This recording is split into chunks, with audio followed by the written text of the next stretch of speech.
আচ্ছা ডাক্তারি পড়ছে, কেউ চোখ ব্যাপারে পড়ছে তো ও চোখের সার্জেন্ট হয়ে গেছে, ব্রেন ব্যাপারে পড়ছে তো ব্রেনের সার্জেন্ট হয়ে গেছে, তাই না? হ্যাঁ, কেউ নাকের ব্যাপারে পড়ছে ও নাকের সার্জেন্ট হয়ে গেছে, গলার ব্যাপারে পড়ছে গলার সার্জেন্ট হয়ে গেছে। হ্যাঁ, ও হৃৎপিণ্ডে লাংসের ব্যাপারে পড়ছে, পড়তে পড়তে ও লাংসের সার্জেন্ট হয়ে গেছে। কেউ অল বডি নিয়ে পড়ছে, সে সার্জেন্ট হচ্ছে। ঠিক কথা বলছি না ভুল কথা বলছি? হ্যাঁ, এই সবগুলো তো এক ফোঁটা পানিতে, সবগুলো তো এক ফোঁটা পানিতে আল্লাহ করেছেন। হ্যাঁ, আপনাকে আমাকে, আমাকে আপনাকে মহান আল্লাহ জাল্লা জালালুহু আম্মা নাওয়ালুহু তিনি তৈরি করেছেন। হ্যাঁ, আচ্ছা, তিনি অন্যান্য যত সৃষ্টি আছে পৃথিবীতে, ইন্নামা ইদা আরাদা শাইআ আন ইয়াকুলা লাহু কুন কুন কুন। হ্যাঁ, যখন তিনি ইচ্ছা প্রকাশ করেন কোন জিনিস তৈরি করার জন্য, তিনি বলে দেন হও, ফায়াকুন, সেটা হয়ে যায়। কিন্তু আমার আপনার ক্ষেত্রে একেবারে আলাদা। আপনাকে আমাকে তৈরি করতে আল্লাহ জাল্লা জালালুহু সময় নিলেন 10 মাস 10 দিন।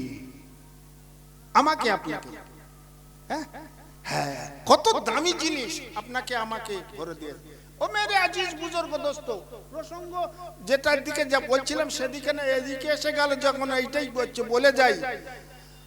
আমার আপনার কিডনি, শরীরেতে দুটো কিডনি থাকে, তো দুটো কিডনি থাকে।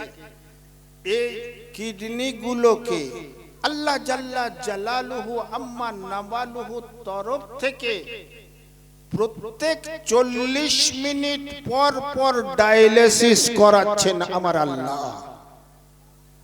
শুনেছেন? হ্যাঁ, 40 মিনিট পর পর দিনে 36 বার আল্লাহ ডায়ালিসিস করাচ্ছেন। হ্যাঁ, ক পয়সা দাও গো আল্লাহ? হ্যাঁ, মসজিদে যখন দিতে চায় তখন সেই যদি 10 টাকার কয়েনটা উঠেছে, তখন বাবারে 10 টাকার কয়েন উঠে যাচ্ছে, হ্যাঁ, চুমচুম করছে, হয় না? ভুল বলছি? হ্যাঁ, ওই 2 টাকা না উঠে 10 টাকার কয়েনটা উঠে যাচ্ছে, এইটা করে। হ্যাঁ, ক টাকা আল্লাহ দাও?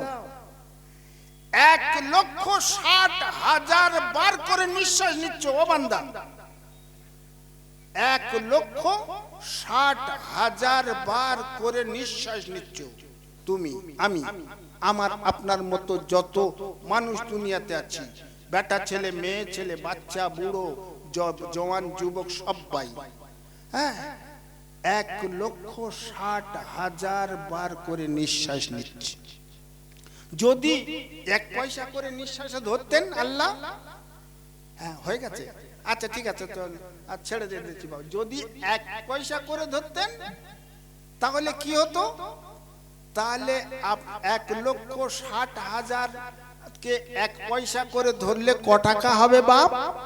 1600 টাকা। 1600, আপনাকে 1600 টাকা দিতে হতো দৈনিক। ক পয়সা দাও গো আল্লাহ? ক পয়সা দাও? বাপ, ক পয়সা দিতে হয় আমাকে।